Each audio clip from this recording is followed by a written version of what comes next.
Ha llegado pues una fiesta anual para nosotros y para todo el mundo bastante importante, y es claro que no podemos pasar tal fecha sin hablar de ella. Me refiero en forma clara a la fiesta de los muertos. Mañana ya la tenemos y hay necesidad pues de que expliquemos algo sobre los misterios de la vida y de la muerte.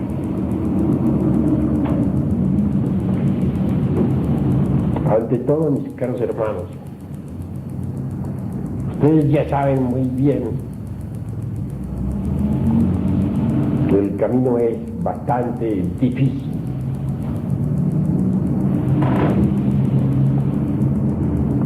Jesús el Cristo nos habló del camino secreto diciendo: angosta es la puerta y estrecho el camino que conduce hasta la luz, y muy pocos son los que lo hallan. Hermes Trismegisto, el 3 veces grande dios Ibis de Thoth, viva encarnación del dios Osiris, nos legó la ciencia maravillosa de la alquimia, de la Edad Media, tal ciencia hermética pasó desde el mundo árabe hasta las tierras de Europa, y entonces por doquiera se despertó el entusiasmo por el arte hermético, con esa doctrina de Hermes. Está contenida tanto en esencia como en potencia las claves máximas del conocimiento puro que nos permiten recorrer el angosto camino del cual nos hablara Yeshua ben Pandirá, Jesús el Cristo. Bien sabemos que el gran Javid en su pasada existencia, antes del cumplimiento de la misión que tuvo en la Tierra Santa, fue Yoshua, hijo de Nun. Indubitablemente, muchos son los llamados y pocos los escogidos. Ciertamente, se pueden contar con los dedos de la mano aquellos que tengan continuidad de propósitos como para llegar hasta la meta. Afortunadamente tenemos el cuerpo de doctrina, los principios, los fundamentos que debidamente estudiados y vivenciados nos permiten, de hecho y por derecho propio, recorrer la senda del filo de la navaja. Aquellos que nos trajeron la doctrina siempre fueron grandes avataras, cristalizaciones logoicas, pues no es posible concebir a un mensajero que venga de lo alto, sino como una emanación o cristalización o manifestación del logos en nuestro mundo.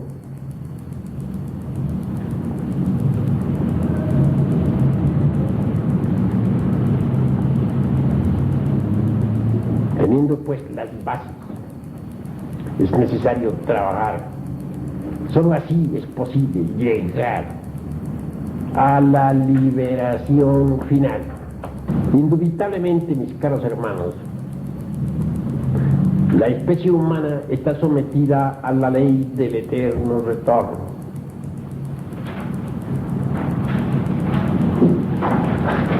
Ya lo hemos repetido muchas veces,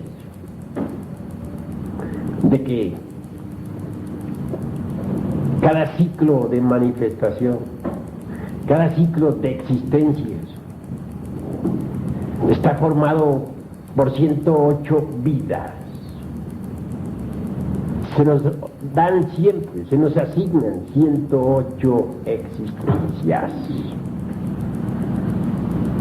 Si en ellas no nos autorrealizamos, es obvio que quedamos sometidos entonces a esa otra ley citada por el gran avatar Krishna del Indostán, quien vivió hace unos 1000 años antes de Jesús. Me refiero pues a la ley de la transmigración de las almas, o metempsicosis de Pitágoras. Quienes no se autorrealizan durante las 108 existencias, indiscutiblemente deberán involucionar dentro del reino mineral sumergido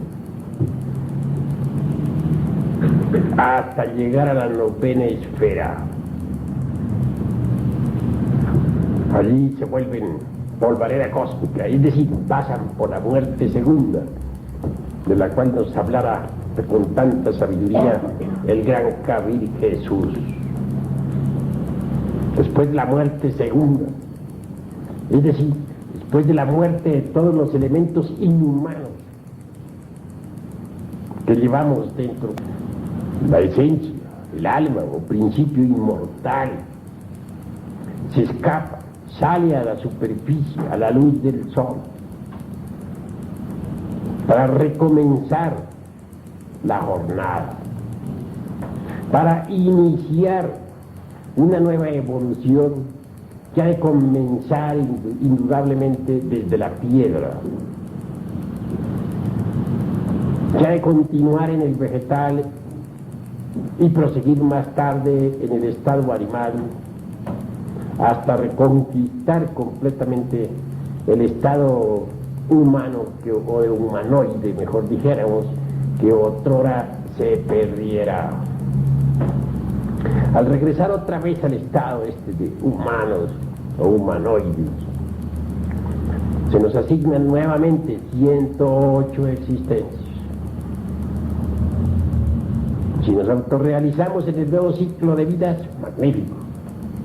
Si fallamos, es obvio que el proceso se seguirá repitiendo. Y así, mis caros hermanos, así nos toca a nosotros todos autorrealizarnos o seguir vagando por el valle del samsara, metidos en esta gran rueda fatal que siempre gira 3000 veces. Es obvio que después de la vuelta última, las oportunidades se cierran y quienes no hayan logrado la autorrealización, el adeptado, tendrán que sumergirse en el espíritu universal de vida, pero sin maestría. Tendrán la felicidad, pero sin el adeptado. Alcanzarán la dicha, pero no lograrán la autorrealización. Se convertirán simplemente en elementales del universo. Y eso es todo.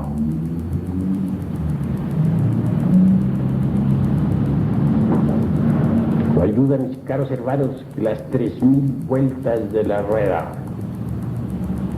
resultan dolorosas. Quienes hemos estudiado a fondo la doctrina que se relaciona con la autorrealización íntima del ser, llegamos a la conclusión lógica de que no todos los seres humanos son capaces de autorrealizarse. También es cierto y de toda verdad que no todas las mónadas o chispas divinas emanadas de entre el seno del espíritu universal de vida tienen interés en la maestría.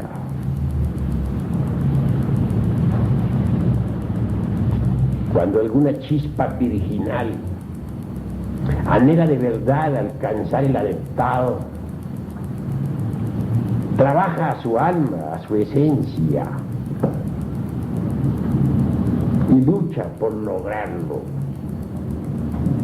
En el mundo vemos a muchas personas, a millones de seres humanos, que no tienen ningún interés en la autorrealización íntima del ser.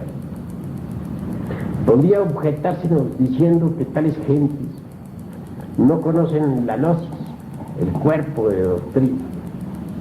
Esto es válido hasta cierto punto, porque en realidad, de verdad, cuando nosotros difundimos la enseñanza por todas partes,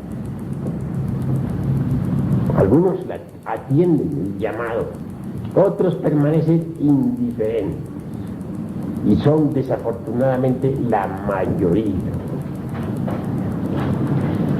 Así pues, nosotros conocemos, sabemos cuándo es que hay inquietud, anhelo. Si alguien desea ciertamente alcanzar el adeptado, trabaja. Cuando alguien tiene ese anhelo, indudablemente está movido desde sus fueros más íntimos, está trabajado en secreto, está en desasosiego. Pero ¿quién lo trabaja? Su propia chispa virginal, su real ser, porque éste en sí mismo desea alcanzar la maestría. Más repito, no todas las chispas virginales anhelan la maestría.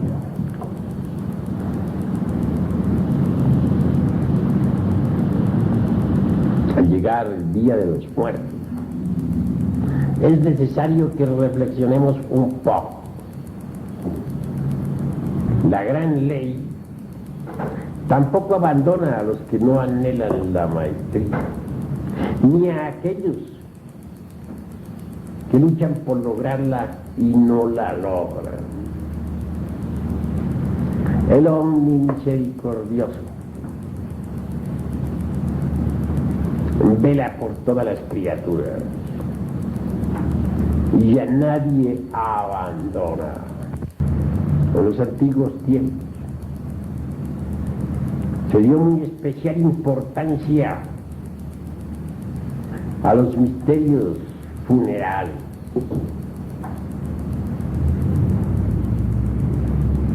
En Egipto se progresó mucho con los embalsamamientos,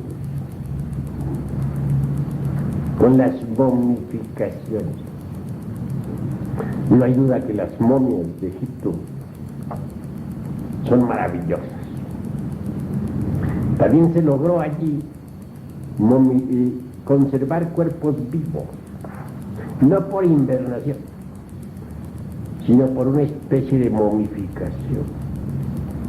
Cuerpos que pudieron existir a través de millares de años. Todavía en la tierra de los faraones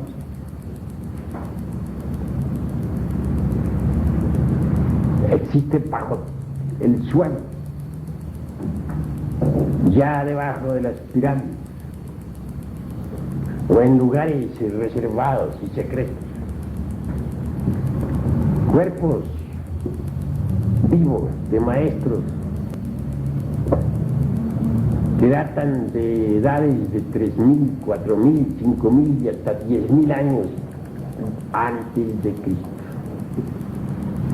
A su tiempo esos maestros ingresarán en sus cuerpos físicos que duermen bajo tierra para surgir nuevamente a la luz del sol, tal como está escrito en el libro de los muertos,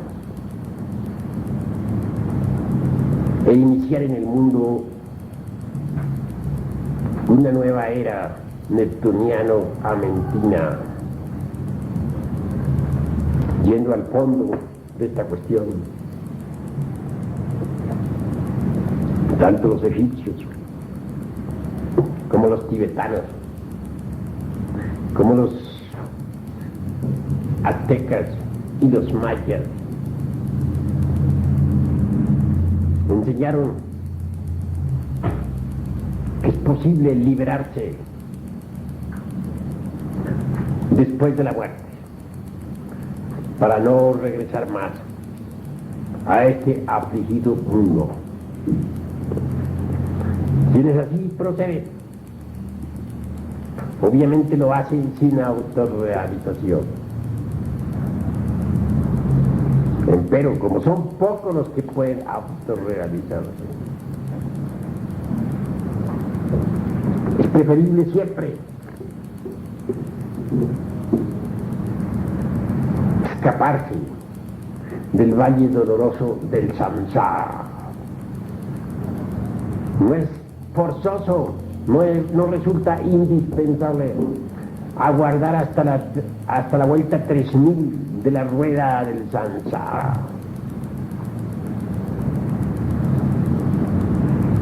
Quienes anhelen la liberación pueden hacerlo, aunque no logren el adeptado, pues todos los seres humanos no nacieron para adeptos, ni para mahatmas, ni para logos. Y existe siempre una puerta de escape para los que no se sientan capaces de realizar la gran obra. Obviamente, si después del ciclo 3000 hemos de reingresar al seno del espíritu universal de vida como simples elementales de la naturaleza, sin autorrealización ninguna, esto claro, en el caso de que no hubiésemos trabajado realmente, pues entonces preferible es libertarnos de una vez de esa rueda fatal. Así nos evitaríamos el descenso a los mundos infernales después de cada ciclo de manifestación y los sufrimientos terribles de este valle doloroso de lágrimas. Hay pues dos formas de emancipar, dos formas de evadirnos del valle del samsara. El uno, autorrealizados, convertidos en mahatmas o logos, y el otro, como simples elementales sin autorrealización íntima. Cada cual por sí mismo debe reflexionar y escoger el camino. Al escogerlo necesitamos ser serios, porque una vez dado el paso por el camino secreto, no es posible regresar atrás. Por eso es que en los misterios tibetanos, cuando alguien va a recibir la iniciación, los sacerdotes hacen sonar sus trompetas formadas con huesos de muertos, a tiempo que se le advierte al neófito: detente, caminante, No intentes seguir por el camino que está más allá de ese umbral. Recuerda que el camino de la iniciación está lleno de lágrimas, dolores, sufrimientos. Tú puedes ser feliz con la religión que se te ha enseñado, vivir en los paraísos de la naturaleza, en las tierras de los devas, de los dioses santos, etc. ¿Por qué insistes en meterte por el camino secreto? Si el neófito, a pesar de todo, dice, nada puede detenerme, yo recorreré la senda del filo de la navaja, yo voy por el sendero de la autorrealización íntima, nada podrá desviarme. Obviamente recibirá la iniciación, mas si flaqueare, entonces tendrá forzosamente que buscar la emancipación común por el entendimiento, aquel tipo de liberación sin autorrealización. No podrá ser un sol, pero se contentará con ser una estrella.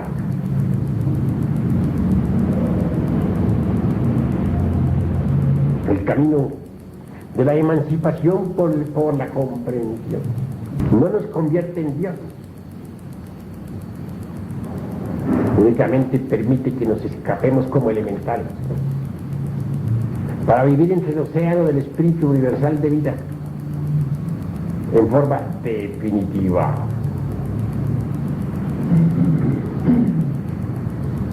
No es forzoso llegar hasta el ciclo 3000 de la vuelta de la rueda del samsara. Aquellos que ya no quieran vivir, los que estén desencantados de la vida, los que hayan bebido en el cáliz de todas las amarguras y que en modo alguno se sientan lo suficientemente preparados como para hollar la senda que los ha de convertir en dioses más allá del bien y del mal. Pueden hollar la senda del menor esfuerzo,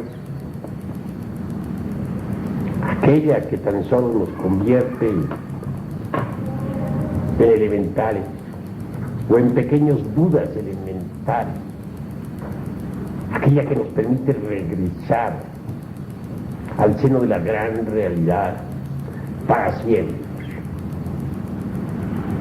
Obviamente quienes no pueden autorrealizarse y terminan su ciclo de manifestación, normalmente deben descender en las entrañas de la vida y sufrir mucho para poder lograr la muerte segunda.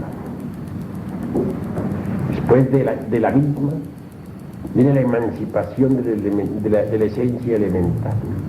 Esta convertida en elemental inicia una nueva evolución. Eso, naturalmente, eso que hemos de hacer, o eso que la naturaleza ha de hacer por nosotros, dentro de las entrañas de la tierra, podemos hacerlo a voluntad, aquí y ahora, y evitarnos la bajada entre las entrañas del abismo. Si la naturaleza ha de desintegrar el ego, el mí mismo, el sí mismo,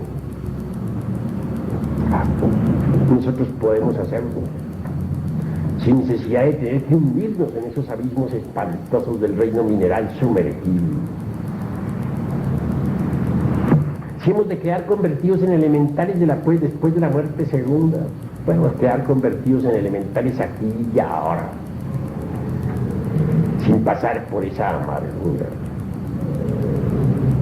Así pues hay misericordia. El eterno Padre Cósmico Común, el omnimisericordioso, jamás abandona a nadie. En la muerte existen misterios extraordinarios. Quien quiera realmente emanciparse y no volver jamás, debe empezar por conocer la doctrina. Se hace indispensable disolver el ego, el yo, el mí mismo, el sí mismo. No podría exigirse a una criatura humana que logre la perfecta eliminación radical del ego aquí y ahora.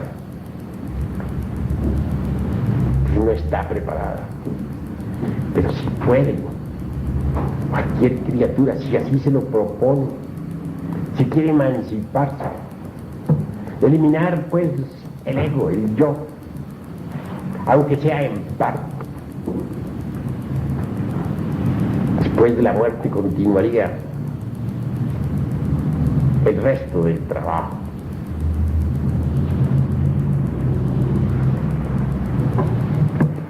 Pero, y ahí viene el pero. Si estuviésemos con la conciencia dormida, de todas maneras habríamos de regresar. Entonces, ¿cómo hacer para no regresar a este valle de lágrimas? Despertar la conciencia.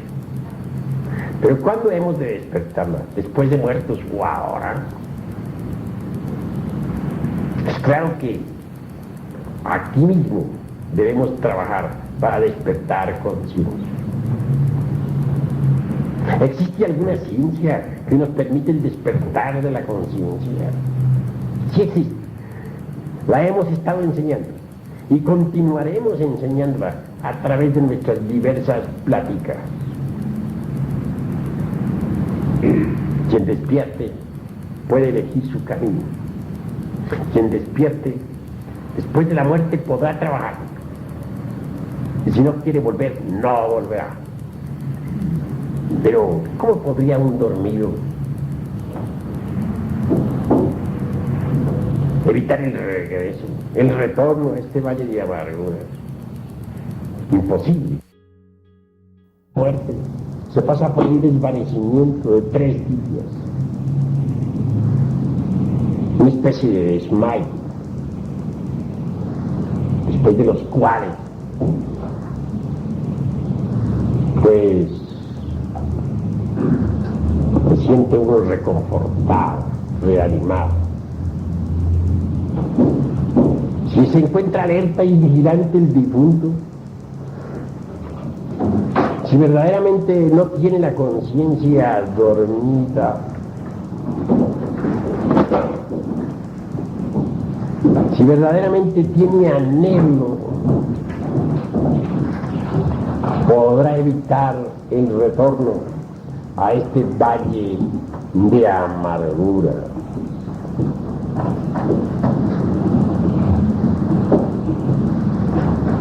Repito, si no desea volver, será aprobado. La madre divina, el padre que está en secreto, o el padre madre en su totalidad, pues cada cual tiene su padre que está en secreto y su divina madre Kundalini. Le someterán a prueba. Asumirán ante él, por ejemplo, en un momento dado, una figura terrible, sobrehumana, con el propósito de probar al difunto. Mas este permanece firme como el acero.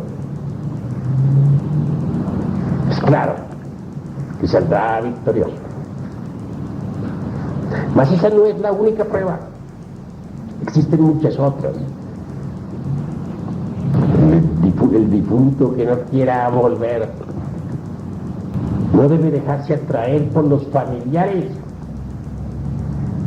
por el apego a hermanos, hermanas, hijos, hijas, porque se perjudica a sí mismo, atraído por esos seres queridos que dejó en el mundo. Es claro que retornará, se reincorporará nuevamente. se quiere no volver. Hay que perder todo apego después de la muerte a aquellos que dejamos en este valle de lágrimas, después de que uno ha dejado el cuerpo. La naturaleza tiene múltiples medios, sistemas para hacernos regresar o reincorporar, y nosotros debemos comprender. Ante todo, no está de más que ustedes sepan que después de la muerte debemos revisar la vida que acaba de pasar. Empezaremos por el último instante, por aquel que precedió a nuestra agonía. Tendremos tendencia a vivir en la misma casa donde morimos, a recorrer por las mismas calles por donde otrora caminábamos. En una palabra, queremos recoger nuestros pasos. Los vamos recogiendo conforme vamos reviviendo las distintas edades de la existencia que acaba de pasar. Es claro que esta retrospección no es meramente intelectiva. Uno vuelve a vivenciar después de la muerte todos los hechos, todos los sucesos, todos los acontecimientos de la vida que pasó. Y conforme los va reviviendo, va asumiendo también el aspecto que tuvo en cada una de sus edades. Si murió anciano, se verá viejo, y después se verá convertido en el sujeto maduro, y luego en el joven, y después en el adolescente, y por último en el niño. Revivirá así toda su existencia con el propósito de arreglar cuentas, de hacer un balance sobre sus buenas y malas obras. Quiero que sepan ustedes, mis caros hermanos, que el ser está formado por muchas partes. Maestro, antes de terminar esta grabación, no queremos nosotros de ninguna manera desaprovechar el momento para hacerle una pregunta que siempre hemos tenido pues cierta inquietud. Carlos Marx negó de cierta manera, con su dialéctica y su doctrina materialista, negó la existencia de Dios, la existencia de espíritu, la existencia de alma, y que cuando el hombre muere pues se acabó y no apareció por ninguna parte. Sin embargo, los físicos están demostrando a través del arte de la fotografía que ya han fotografiado pues el aura de una persona, han fotografiado inclusive egos o lo que llaman almas andando por ahí, y están penetrando dentro del mundo ultrafísico. ¿Usted qué explicación nos puede dar sobre este aspecto, maestro? Bueno, Carlos Marx era judío.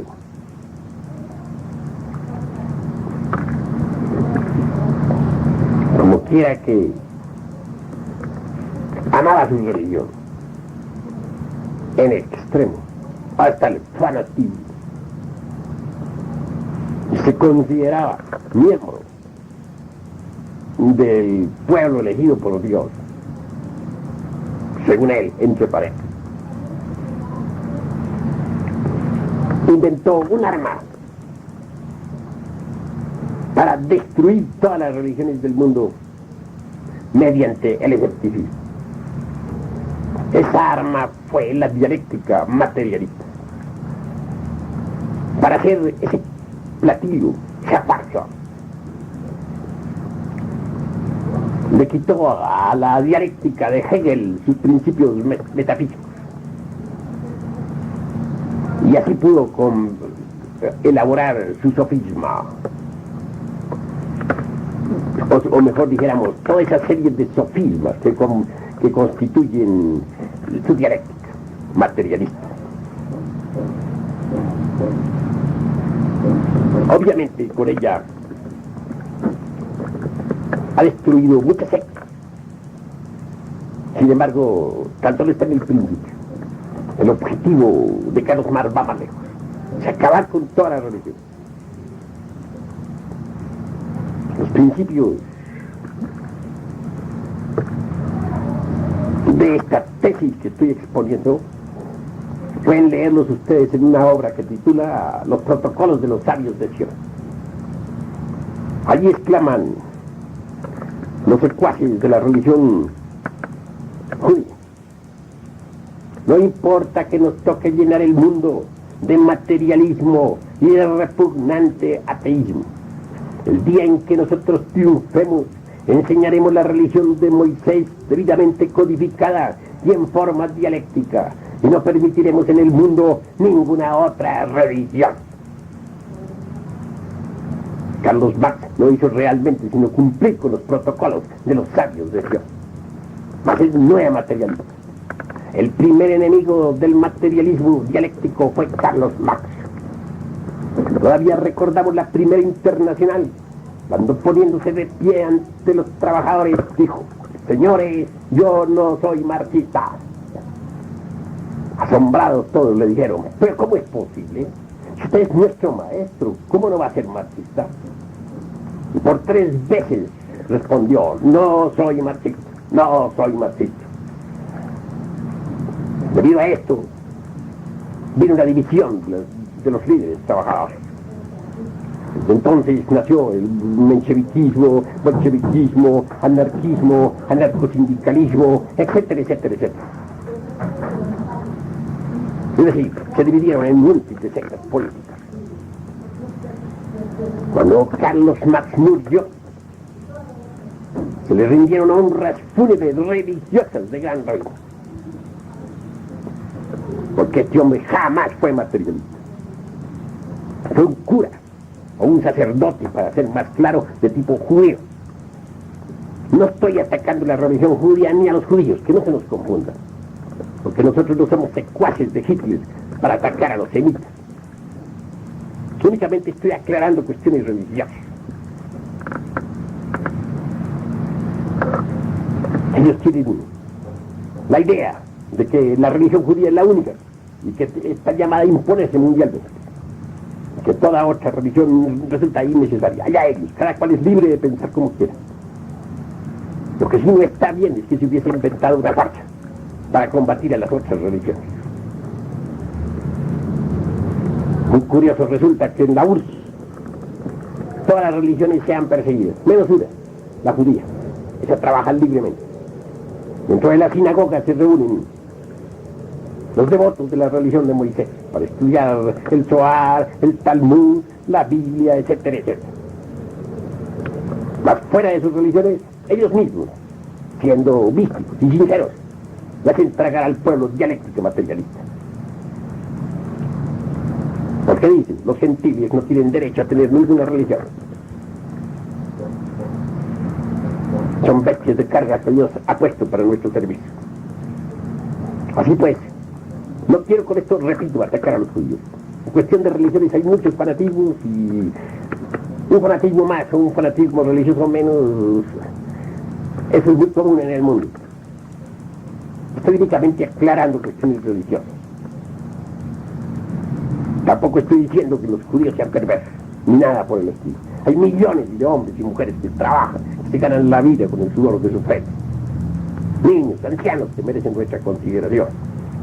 Jamás seríamos nosotros consejeros émulos de Hitler. Nunca caeríamos en el error hitleriano de perseguir a los papas. Pero hay líderes fanáticos en el campo religioso. Y de eso no tiene la culpa el pueblo judío. Carlos Marx fue un sacerdote, es verdad. El arma que inventó la inventó con un solo propósito: acabar con las otras religiones.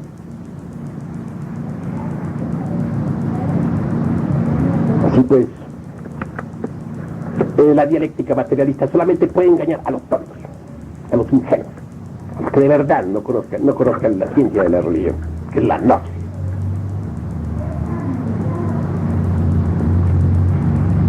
Y eso es todo. La ciencia de la religión va muy lejos. Tenemos métodos y sistemas de investigación que nos permiten comprobar por sí los grandes misterios de la vida y de la muerte. Muchos experimentos se han hecho en el campo de la metafísica. Se han tomado fotografías, por ejemplo, de fantasmas. Hay miles de documentos sobre cuestiones psíquicas. En la Sociedad, por ejemplo, de Investigaciones Psíquicas de Londres, existen multitud de documentos, de pruebas sobre los acontecimientos metafísicos, sobre las realidades que están más allá del mundo tridimensional de Euclides. Ya se logra, por ejemplo, con aparatos muy finos, basados en rayos infrarrojos, fotografiar acontecimientos o asesinatos después de estos haber sucedido. En el Brasil ya hay lentes con los que se puede fotografiar el agua. Tales lentes con un poquito de mayor perfección podrán fotografiar, pues, a las criaturas que viven en el mundo ultrasensible. También podrán fotografiarse en los cuerpos astrales, mentales, etc. La óptica está perforando, de hecho, la cuarta coordenada. Aparatos acústicos maravillosos irán asombrando al mundo cada día más. Y llegará el día en que se podrán inventar lentes y aparatos acústicos lo suficientemente fuertes como para permitir comunicar a los vivos con los muertos. Entonces las gentes que viven en el ultra, que viven en la cuarta, en la quinta, en la sexta dimensión, podrán, mediante lentes especiales, ser visibles y tangibles aquí en el mundo físico. Sus voces podrán ser escuchadas por las gentes del mundo tridimensional, del mundo denso, físico. Cuando eso sea, cuando avance un poquito más la óptica, la acústica, será fácil establecer una intercomunicación entre los mundos. Los vivos y los muertos podrán platicar entre sí. Y esto no demora mucho, porque ya se está perforando la cuarta dimensión con lentes muy especiales. También se está perfeccionando la acústica. Y si un día, es cierto, se podrá escuchar perfectamente el sonido de los microbios y descubrir hasta su modo de comunicación entre ellos, también es cierto que se podrá escuchar los sonidos del ultra y las voces que vienen de los desencarnados. Por último, se podrán perfectamente juntar lentes ultrasensibles y aparatos especiales de audición, también hipersensibles, para platicar con las gentes de otros mundos. Esa es la cruda realidad de los hechos. Entonces se verá que el universo todo está formado por distintas dimensiones naturales que se penetran, compenetran mutuamente sin confundir. El mundo tridimensional de Euclides no es todo. Más allá de este mundo tridimensional de Euclides existe la cuarta coordenada, y mucho más allá, que es el tiempo, y mucho más allá de esta cuarta coordenada hay una quinta coordenada formada por el mundo molecular, y una sexta que es formada por algo que está más allá, dijéramos, del mundo del tiempo y de la eternidad. Y por último, la dimensión cero desconocida. Así pues, el mundo tridimensional de Euclides ya lo conocemos: largo, ancho y alto. La cuarta vertical es el tiempo. La quinta, la eternidad. La sexta está más allá de la eternidad y del tiempo, y la séptima es la dimensión cero desconocida, que es la del espíritu puro. Que se puede inventar lentes finos capaces de percibir la vida en otras dimensiones de la naturaleza, no existe. Mucho se ha descubierto ya con el mesón K. Este se comporta fuera de la ley del apareamiento. Se ve perfectamente que está, dijéramos, interferido por leyes de un universo paralelo. Y es cierto, la existencia de los universos paralelos está demostrada. En la cuarta vertical está el universo paralelo de la quinta. Hay un universo paralelo, claro. Y en la quinta otro, y en la sexta otro, y en la séptima otro, etcétera, etcétera, etcétera.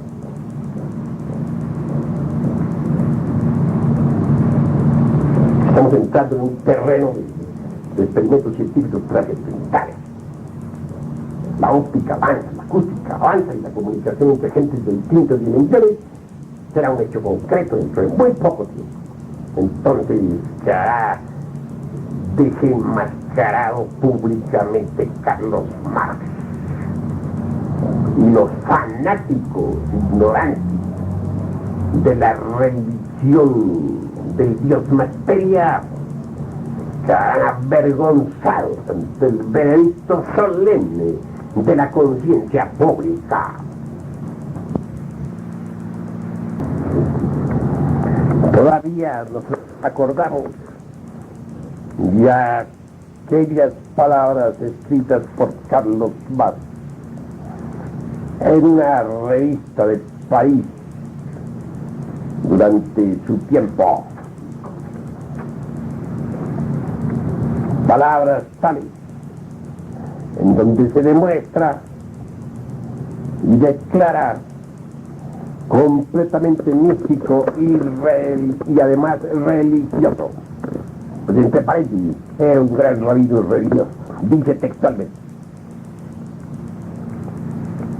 mediante el triunfo del proletariado mundial crearemos la República Socialista Soviética Universal con capital en Jerusalén y nos adueñaremos de todas las riquezas de las naciones para que se cumplan las profecías de nuestros santos profetas del Talmud.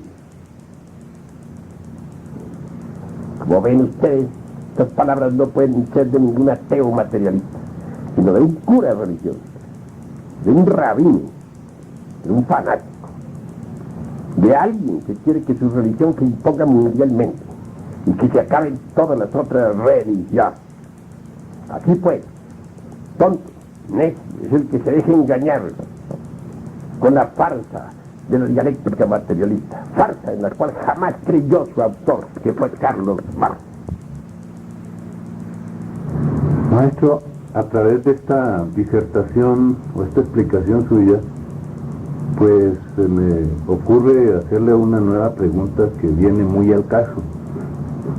A propósito, pues, del materialismo, el ateísmo y todas esas cosas, pues los religiosos y los pastores, sacerdotes, etcétera, hablan mucho del anticristo, pero realmente nunca nos han dado una explicación exacta sobre qué cosa es el anticristo. ¿Usted nos pudiera explicar, maestro, en qué consiste el anticristo o qué es en sí, en el fondo, qué es el anticristo? Con el mayor gusto daré respuesta. Nostradamus dice: tan esperado y nunca volverá en Europa, desde Asia llegará, de la liga de Hermes ha de ser, y a los reyes de Oriente mandará. Cierto autor decía textualmente: es necesario descomponer este vaticinio en 3 cuerpos. Primero, tan esperado y nunca volverá, es un mensaje apocalíptico.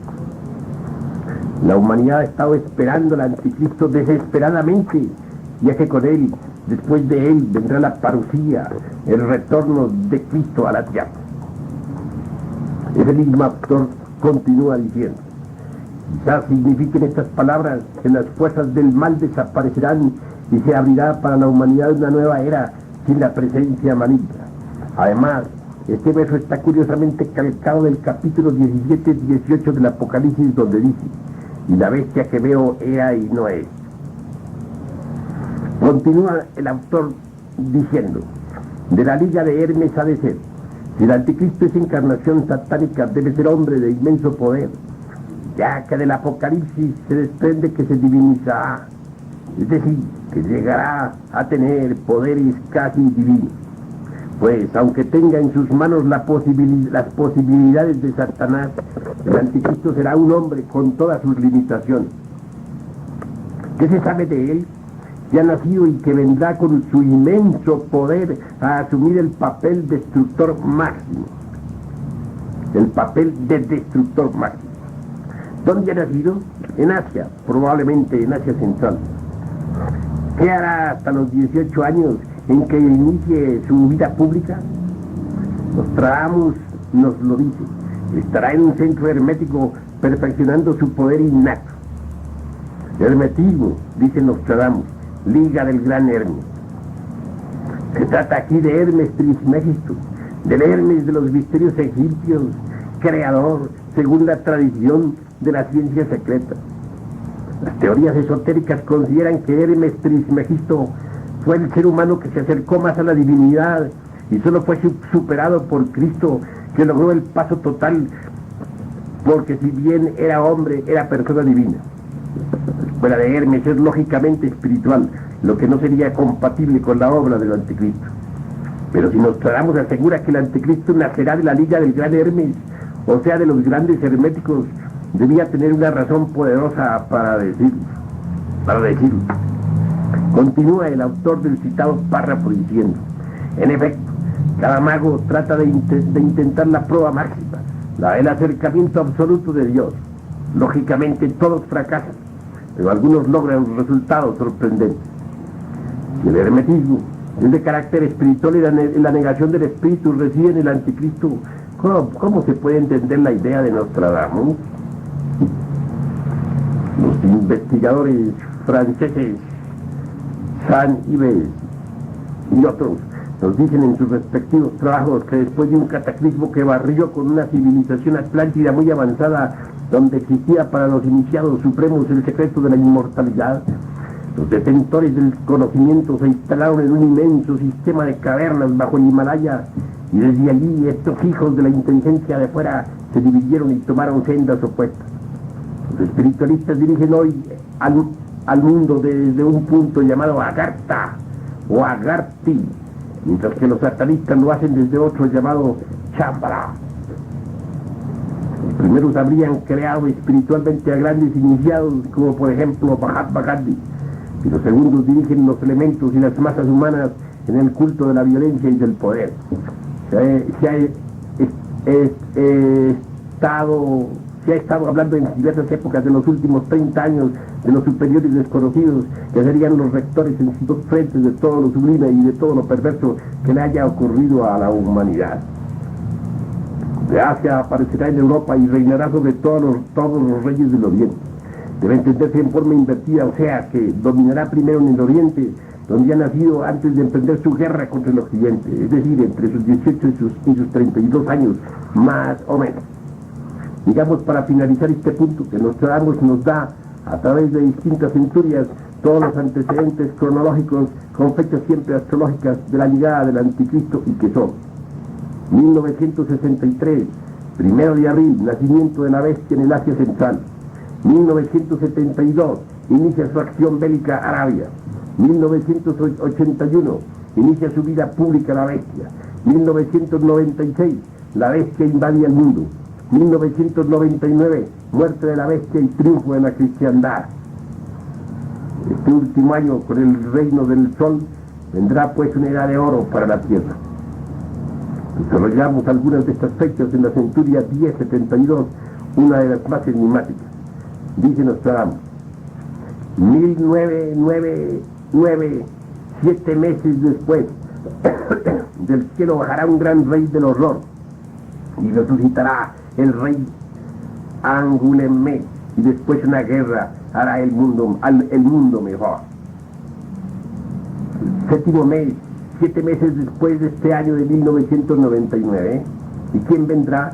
Un gran rey de horror, pero además un rey que bajará del cielo para resucitar no a los muertos sino a los justos, a aquellos que el Apocalipsis señala como no habiendo adorado a la bestia y hayan perdido la vida por haber rendido testimonio de Jesús. Y como ya lo vimos, el rey Enrique el Grande es para Nostradamus símbolo de la mejor actitud cristiana de todos los tiempos. Este gran rey podría ser Cristo, a quien Nostradamus no se atreve a nombrar. Es la clave de la fecha y se pueden hacer estas deducciones.